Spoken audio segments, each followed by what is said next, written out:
Hello, everybody, and welcome to 2025. We're going to kick the year off right by this amazing training program offer we have in today's session.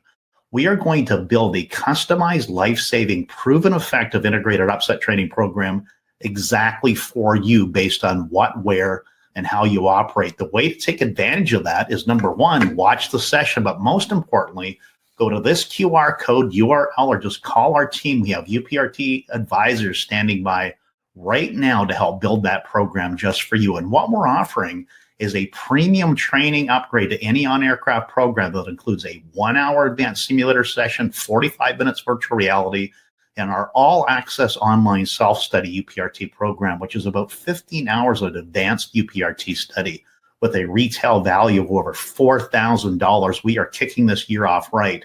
So stay tuned, jump in. We're going to dive right into building a custom program, but take advantage of this QR code, the URL, or call today or as soon as you're available, and our UPRT advisors are going to take care of you. Let's get right to it.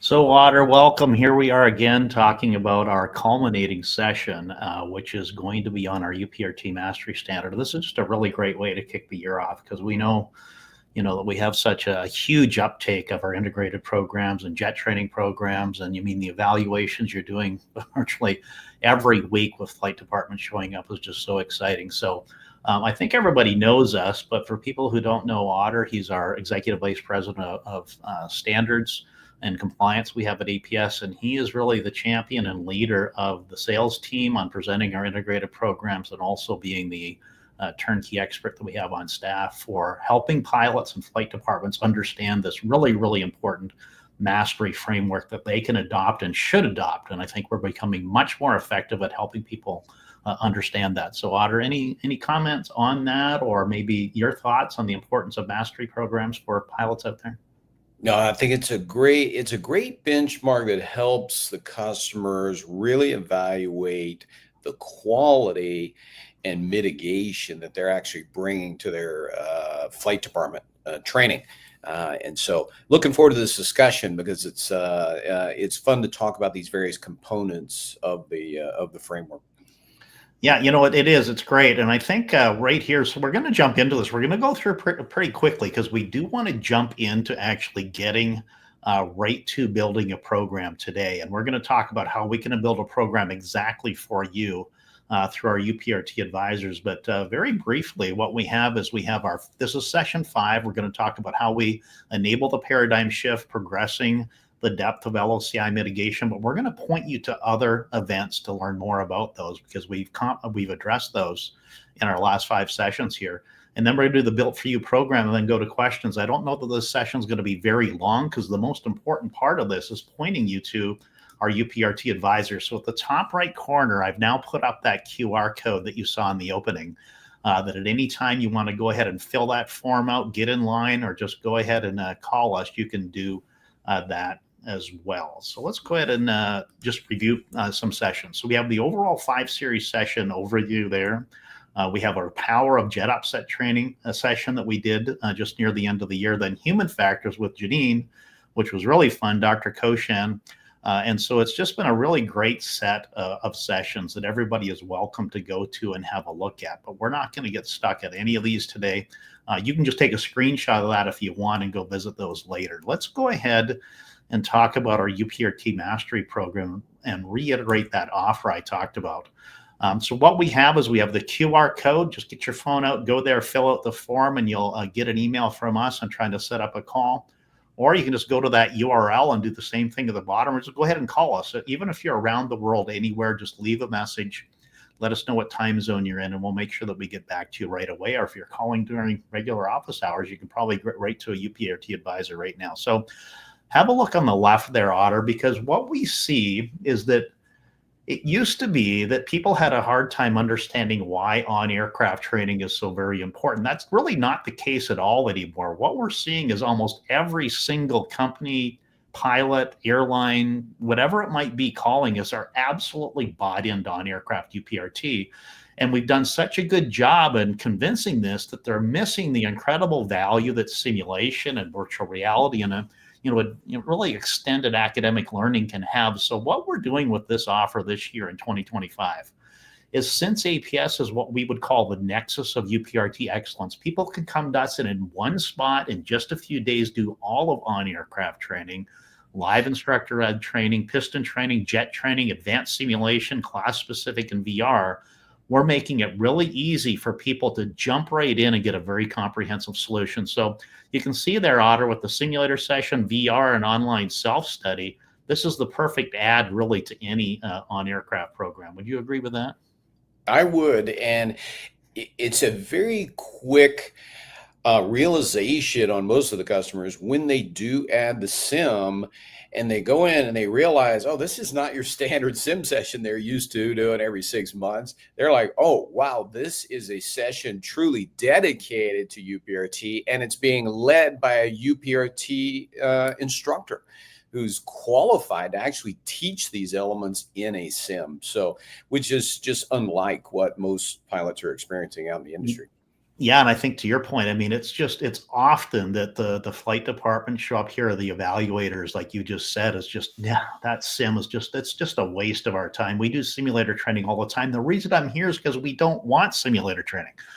But to your point, Otter, after the program done in an integrated way with the academics, the instructor-led learning, and a building block approach on the on-aircraft program, man, that simulator done right with a UPRT instructor that really overlays that training onto what they learned on aircraft, those pilots leave with a fully mitigated risk of loss of control and being actually exposed to every possible really aspect that they could face in an airplane upset event, but most importantly, focusing on awareness and prevention. So I think you already talked about that, but would you agree that's kind of a general outcome of taking people in the sim?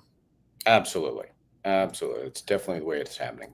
Yeah, so we're trying to get everybody excited about that. So just as a reminder here, that's the paradigm shift as we see loss of control in flight as a #1 threat to air safety. It's a direct result of how the industry approaches loss of control. Even though they do a great job, it's still prevalent and very often equal to at least all of the other fatal accidents combined. So it's a major, major deal. The paradigm shift to address this is not doing more of the same thing.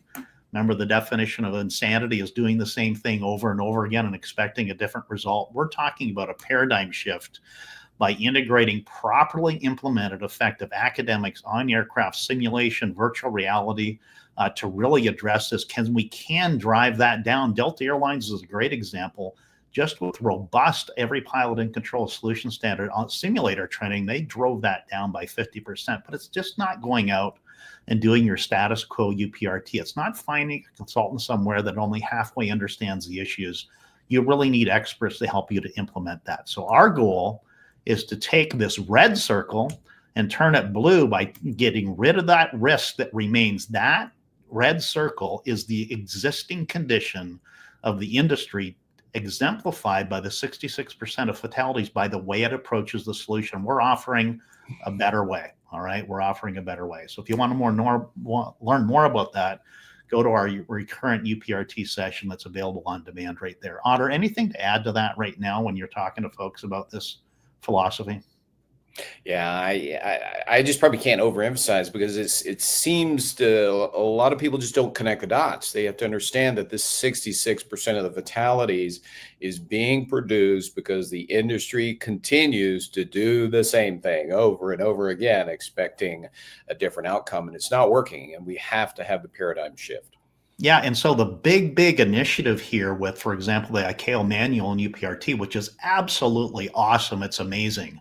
The problem is the devil's in the details. It's all about the execution. So generally what has happened, other than progressive organizations and airlines and flight departments and pilots seeking out really world-class implementation of UPRT, really the only thing it accomplished is we essentially are doing what we did before under a different name, because the very instructors delivering the program have never done it and they don't know themselves how to do it. So it really is truly a paradigm shift. So the mastery standard that we developed has essentially 4 levels of risk mitigation. So bronze, silver, gold, and platinum are all every piloting control solution standard compliant solutions. But as we're seeing, we start with effective simulator training, then on aircraft training. But the best solution is now from the gold standard and forward, which is an integrated program. And the platinum is really an advanced integrated program with expanded academics. It's a lot more work to get the platinum. So as an organization, APS would love for everybody to be platinum certified. We see that the vast majority of organizations double down on the gold standard because it truly is a gold standard. So Otter, anything to talk to on this about what you're seeing or hearing from people? Do you find that this articulation of risk management really resonates with the decision makers? I think so.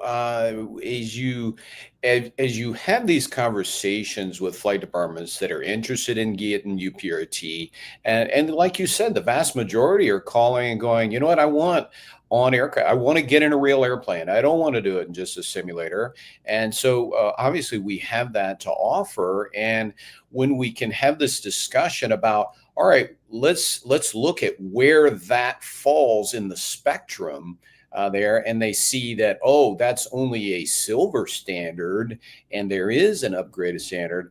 Now they're willing to actually learn, all right, what can this integrated program bring to us besides just doing on aircraft? Yeah, and I think that's a great point. And with the very best of intentions, the decision makers at flight departments essentially try to tell us what their department needs. Yeah. And that's wonderful. You do have a good idea, but we have 30 years of doing this, working with pilots exactly like you and your pilots. And so I love that, Otter, where they design their program, which we highly encourage. And then very often at the end of it, it's like, well, what medallion do I get for that? And then it's, well, that's bronze or that's silver. But to your point, it just opens up another full discussion of why the gold standard is what it is, why the silver standard is what it is, and why the platinum.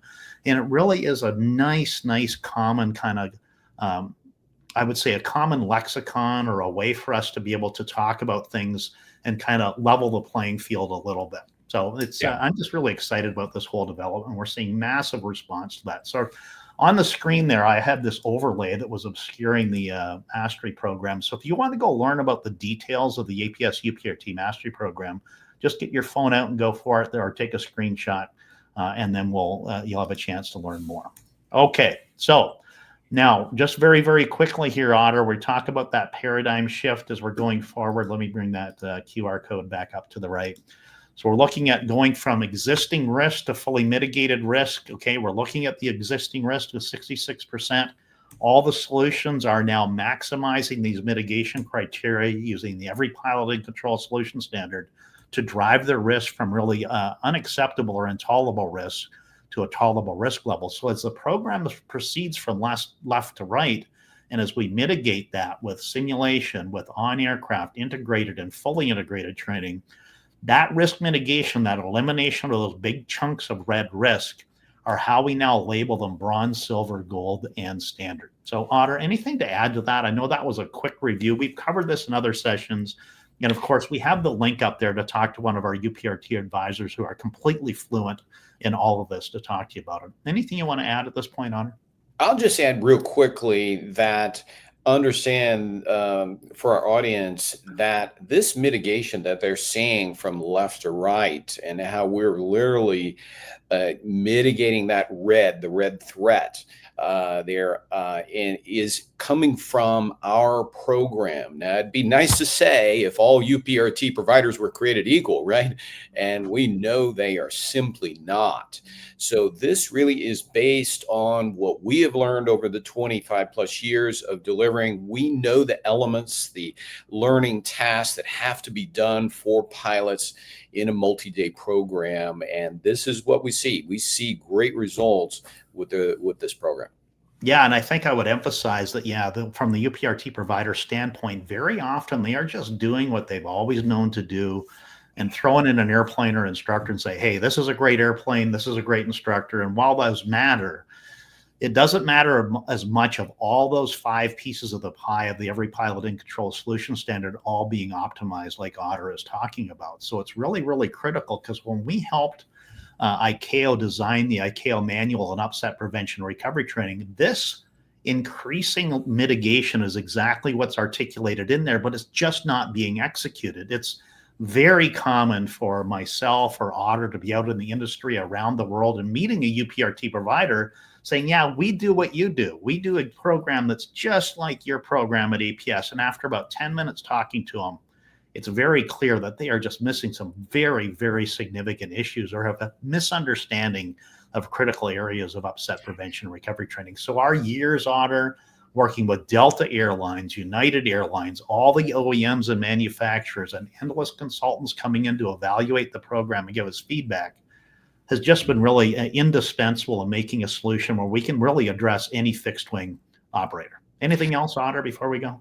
Yeah, I'll just mention, because we have audience from Europe, I see, and it's great to have you all joining us there in the EU. And EASA, jumped ahead of the FAA in their recognition of the need of UPRT for their pilots. And they, of course, implemented that a number of years ago, mandated on aircraft as well as simulator. Now, that being said, as we know, I was part of that working group in Cologne, Germany, at the EASA headquarters, and we recognized that there were actually areas of training that were not covered and are not covered currently.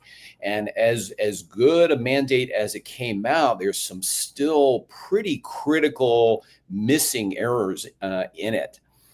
There. You want to mention anything about that yourself that seems applicable? Well, I would say we have made the decision many, many years ago. We thought as soon as UPRT gets mandated, it's going to be an amazing solution and transform the industry. Well, unfortunately, when it got mandated in Europe, really what ended up happening, there was so much downward pressure on time and price and instructor experience and everything else. It really just, I think, almost harmed it more than it helped it. Now, there are a few providers out there that are doing a great job just by following the letter of EASA, for example, the 3-hour program and so on. And we know that's just not enough training.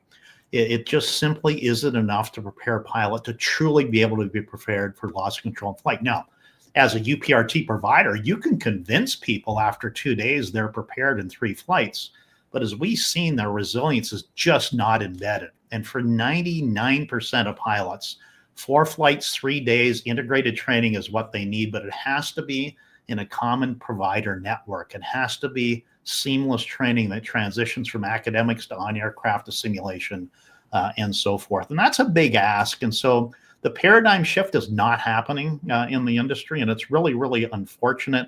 But the good news is there's organizations to reach out to where you can get that. And for most flight departments with their own budget to wield, they're getting much more effective training than even the airlines or certainly even the European pilots out there. But it's unfortunately, they have to go out and seek it out on their own. It's not readily available through regulatory training. Now, other than, for example, the best that airlines can do, like Delta and United, do a fantastic job. And so another example of that, Otter, is United Aviate Academy coming to us and doing an integrated program in 4 sessions on aircraft and simulation is just a really powerful approach to it. So, I'll throw in KLM as well, because they were kind of leading in UPRT years ago too. So I know they've been kind of an industry driver over in Europe.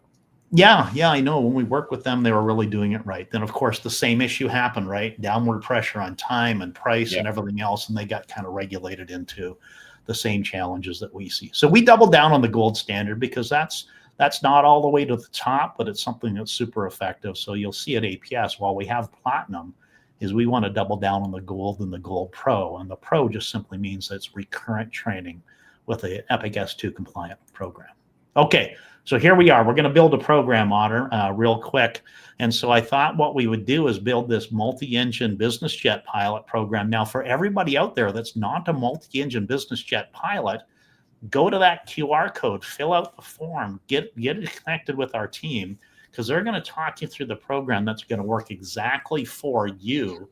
And pursuing an on-aircraft training program, we will add in all the further mitigation of the simulation, virtual reality, and advanced academics to make it really easy for you to make the right decision in mitigating your risk. So Otter, maybe while I'm transitioning to kind of an editable version of this, do you want to kind of talk about our philosophy of approaching multi-engine high-performance business jet operations in a crewed environment and how that is so much different than a single-engine piston VFR only operator? It's the solutions are vastly different as we transition from different areas and complexities of aviation. Yeah, I'm probably just iterating probably what everybody, it's what's already intuitive to everybody. Clearly a Cessna 172 or Piper Archer pilot flying around VFR in a single engine airplane is a very different environment and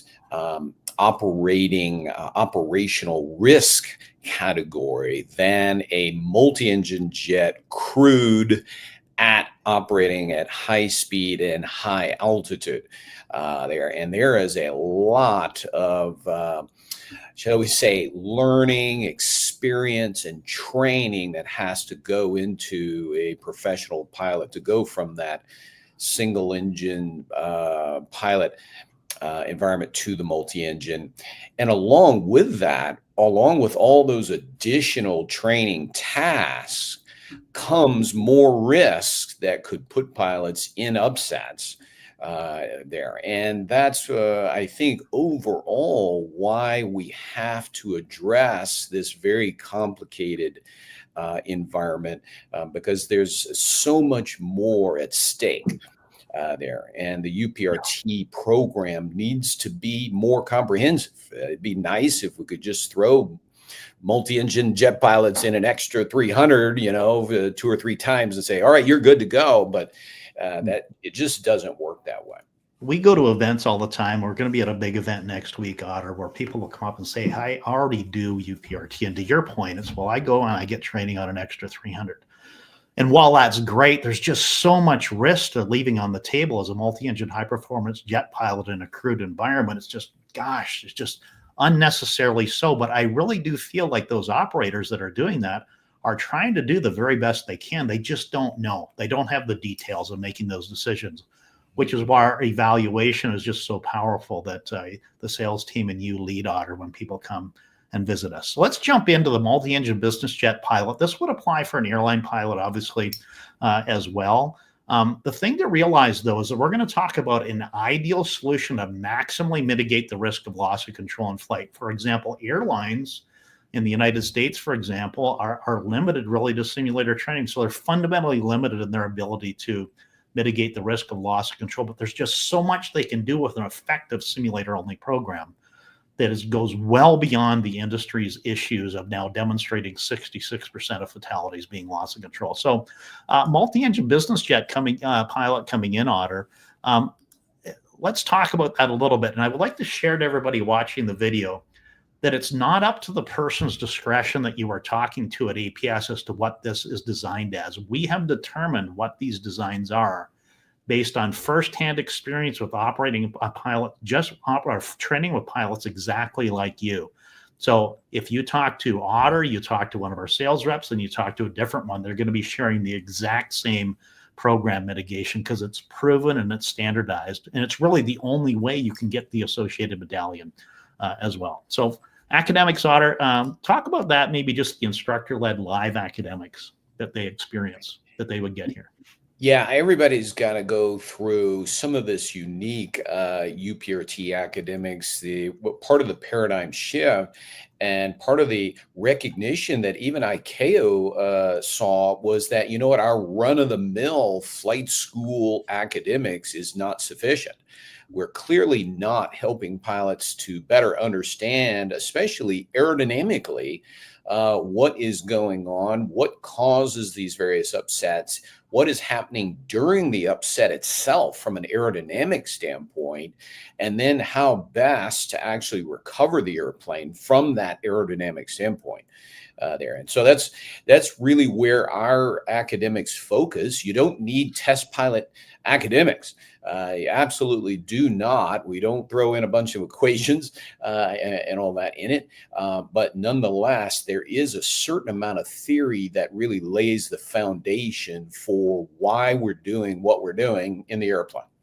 Yeah, exactly. And so for overall on-aircraft flights, we say min of 4 on-aircraft flights. And, there's some history behind that, right, Otter, about why we do that. It's for what I kind of alluded to earlier, is that the real world human factor, startle, surprise, fear, and everything else has to be addressed on aircraft, because you can get yourself feeling like you have an accessible solution in a crisis, but the reality is that's what it takes as 4 flights. And so we're going to talk about the mix of those. And we're going to start with, we're simply going to talk about how it's going to be 2 times piston flights. Then we're going to go 2 times jet flights, but there's a little bit more detail on the jet flights here, okay? So Otter, do you want to talk about the importance of the piston flights as part of this program for jet pilots? Now remember, this entire block of training is all done in 3 days. If you come in for an on-aircraft training program, it's going to be 3 days.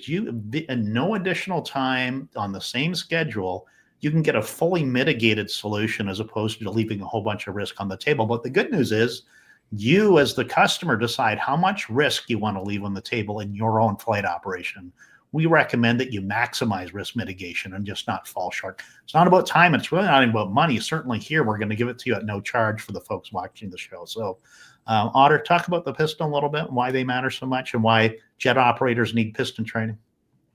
Yeah, this might be a little counterintuitive for those of you flying jets. You might think, well, heck, we've got a jet to go do UPRT in. I should just do all jet UPRT with us. And certainly that is a valid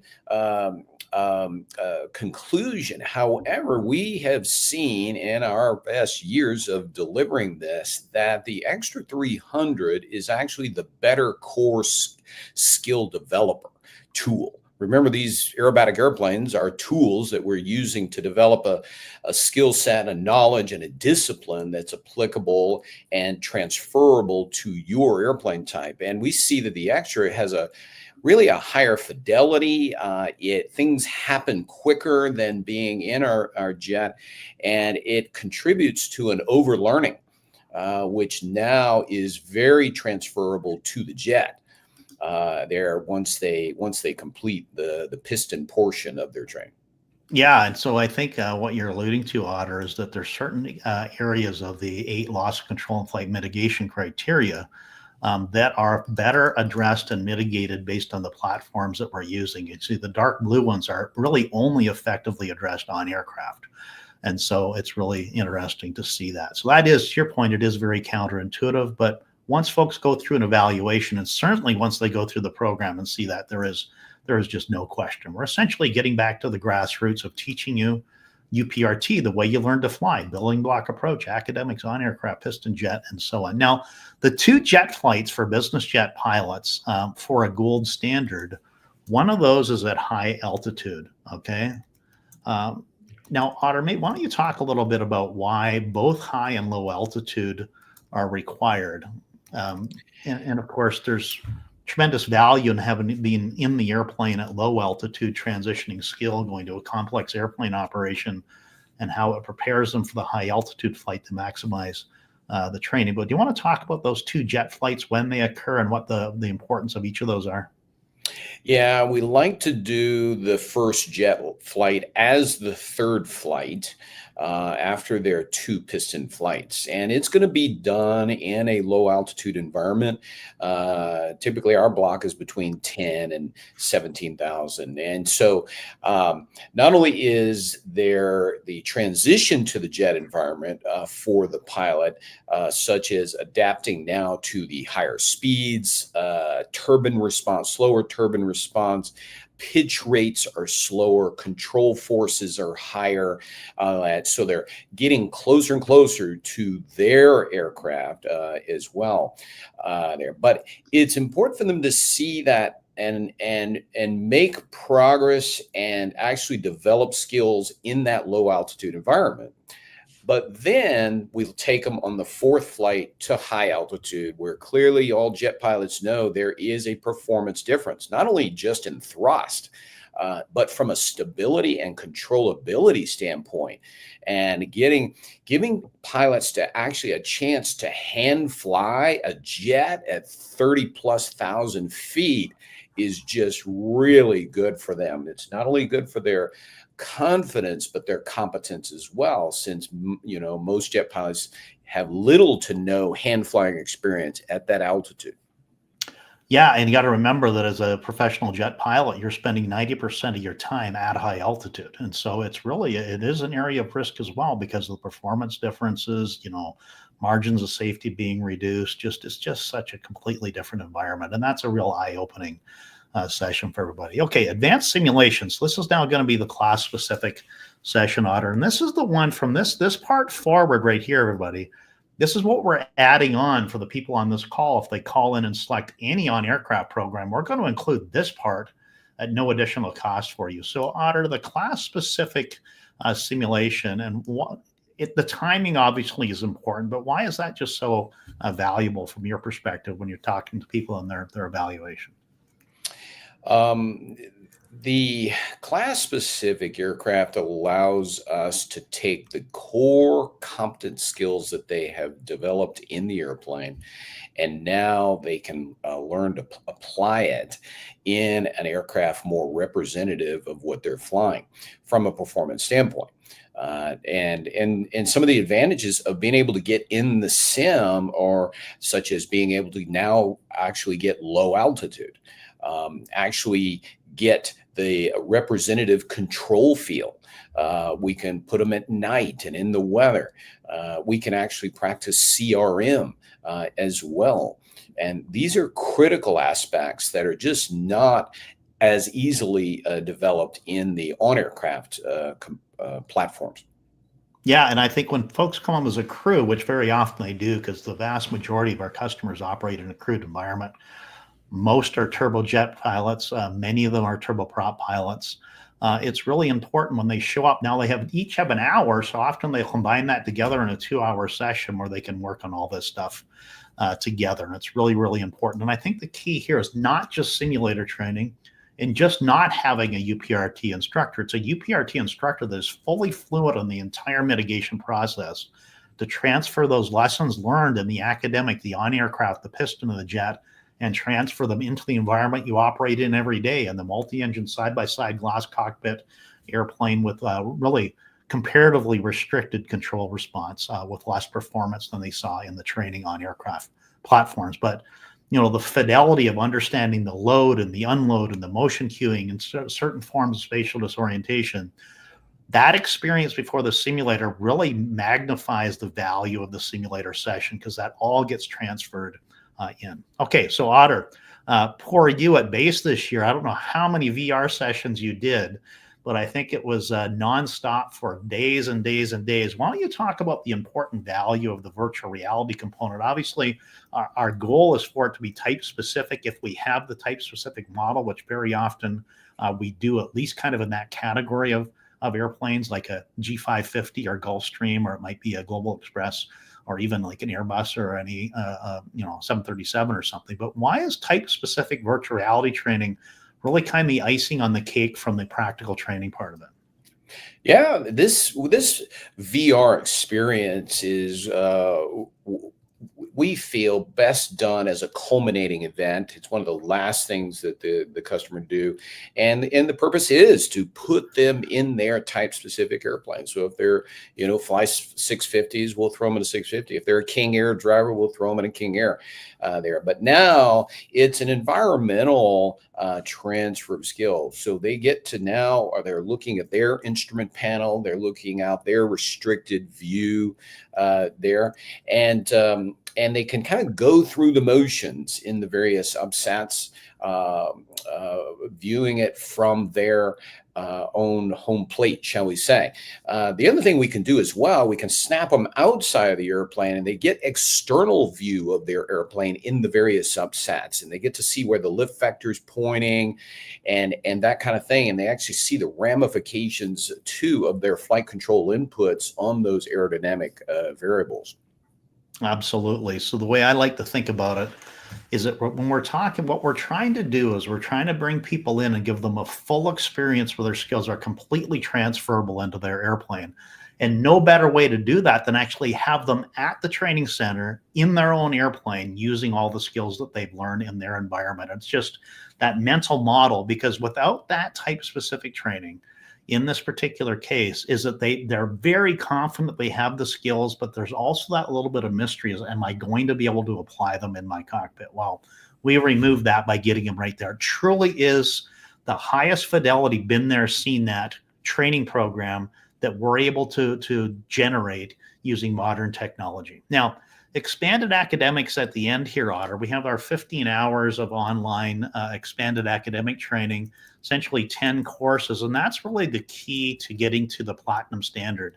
And so it must matter a lot if it's a difference between gold and platinum standard. And I think what I would maybe kind of give you a little, prompt you with is that the value of expanded academic training, first off, it should happen before they arrive, before training, because what that does is it allows them to get the maximum benefit out of everything we just talked about. A deep understanding of the full academics, far beyond anything you can learn in 5 hours or studying an app, is coming in now having a completely deep understanding. Is they understand the academics with more, it's more turnkey, it's in higher depth, but most importantly, it makes much more sense in the practical training. So Audra, do you have anything to add on that from an expanded academic standpoint and why that really matters so much? Yeah, it's just a way for the customer to consistently keep his mind tuned to some of these concepts while he's not here, while he's back at his flight department doing his thing. Before we even offered this as a service, we saw, customers, they come and fly with us, they get the training, they go away, they come back 2 or say 3 years later, and they get back in class. They don't remember a hill of beans about the aerodynamics involved. They remember the strategy, push, roll, power, stabilize, but they don't remember really anything else from an aerodynamic standpoint. And so this is a great tool to keep pilots tuned in, shall we say, in their normal life. Yeah, and for our flight departments and the folks that we have, they have access for a year, and the flight departments that go to the life plan with APS have ongoing continuous access.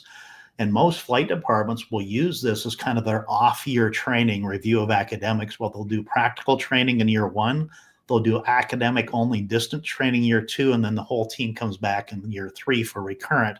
And then the Recurrent is a condensed version of this. And so we have a whole session on that on the Recurrent program. I showed you the slide earlier, but this is a 3-day comprehensive program to fully mitigate your risk, irrespective of the type of airplane you operate. We have built out, well thought out, proven solutions for every type of fixed wing airplane, as you see here. And it's 3 days without exception. If you want to have a life-saving skill, it's 3 days. If you want something less, to say you've done UPRT, you can do a 1-day program and feel like you're safe. But if you really want to be safe, this is what it takes. Now, the reason I'm saying all that is if you have the proper intense initial training like we're showing here, the Recurrent program to top you up to 100% of your original skills or above is just 1 day. It's amazing how the embedded program, it just resonates with people if it's done properly and embedded properly. And so folks will come back for 1 day. They've already done the piston training. They do 2 academic training sessions, 2 jet flights, 1 low, 1 high, or both low, whatever they decide. They customize and build their program from a combination of piston and simulation and jet and high and low and virtual reality. But it's 1 day in and out, and they are as capable or more capable than they were after the original 3-day program. That's only because of the intensity of the original initial training. Otter, do you want to talk to that just a little bit? Well, I'll just remind folks, because it is proven that you can literally come back after your initial intense 3-day program. You can literally come back for the rest of your career only doing 1 day. So from a budget standpoint and a career training expense standpoint, it's almost a no-brainer there is, just long as you stay plugged in and come back in that 1 to 3 year window. Yeah, I mean, from a cost benefit standpoint, I mean, yeah, the initial training is 3 days. And for most of our customers, it's not about money, it's more about time. And so when it's that, it's the time is, let's invest and get you safe right away out of the gate with a comprehensive, fully mitigated risk program.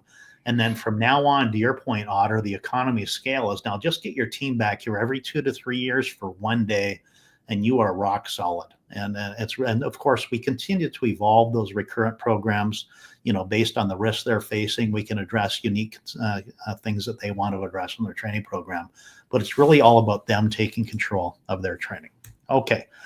So that's really it for today, Otter. I know we probably went a little bit longer. We're at 40 minutes, and I'm just going to have a look at the comments here. Any kind of final culminating thoughts for you here, Otter, as we kind of wrap today's session up? No, I think it was a good session. I think it's good food for thought for everybody, because I'm not aware of anybody else, any other UPRT provider that's really offering this kind of structured look, this framework of that we're laying out here in the mastery program. So I think it's a really good way for flight departments to look at the value of the training they're getting and the mitigation level that they're actually bringing to the flight department. It's a way to quantify it. It's a way to even describe it to bean counters or decision makers that they may need to bring this training to there. So. Yeah, no, I love that. That's right. And, I think that this is a great session today. Even though we like every pilot industry beyond this, it's going to be, it's an ongoing process. It's a marathon, not a sprint. But that QR code at the top right is exactly where you need to go to get information and talk to the experts on the APS team, because we take this very, very seriously. We're expanding our organization. We've been growing 20% year over year since COVID and accelerating, expanding our jet fleet. Just really exciting times, because the progressive organizations and pilots out there are doing it right more and more, which is just really exciting. That's what keeps us excited every day, and coming to work is just simply saving lives. So let's let comments. We have Nick here coming to us from London. Maybe since we have just a couple minutes here, let's bring in one of the observations that Nick had there, Otter. So let me just read it to you. I think it's really interesting. It says, my airline started to introduce UPRT about 10 years ago. It was more of a box ticking exercise, a little light relief in between the serious stuff that had to be completed for your license renewal. Luckily, thanks to courses such as yours, times have changed. It is still very difficult to replicate a true UPRT scenario in a standard simulator check. After all, we as pilots desperately try not to put the aircraft simulator into unusual position in the first place. It's the startle factor. And so before you jump in, Otter, one of the real concerns of simulator training is the well-intentioned, inappropriate attempt to try to make startle and surprise happen in the simulator, where it's virtually impossible to do it with sufficient fidelity, which is just part and parcel with on-aircraft training. What very often ends up happening is that it's so severe and so dramatic to create the startle. The fidelity and the aero model of the simulator is very violated, and there's so much negative training associated with it. Very often it's not even worth it at all. So it's better to use the platform in its optimum manner. Simulators, while you can generate some startle surprise, you're just simply never, ever going to get the fidelity of startle surprise you get in on-aircraft training. But the reality is most airlines, if not all airlines, other than maybe the subject matter experts like we see with Delta United, are probably not ever going to get on-aircraft training, which is why it's really important to get that in the initial licensing process. So, Otter, anything to add on there for Nick's comment? Yeah, no, and it is a challenge for an airline. We know that more than any because we've worked with so many airlines there. I mean, and there's different philosophies as well out there. I mean, even here we know that Airbus says, hey, if you're going to do UPRT in a sim, and they weren't even a fan of doing it there in the earlier days. They said turn the motion off. Don't turn the motion on because it's negative training and we agree from a fidelity standpoint. There's some serious limitations. You cannot replicate all parts of the flight envelope in the simulator, and I find most sim instructors are not aware of that there, and they feel like they can. They feel like they can take their airliner to a full stall and actually provide valid training to pilots, but that's simply not the case in most simulators.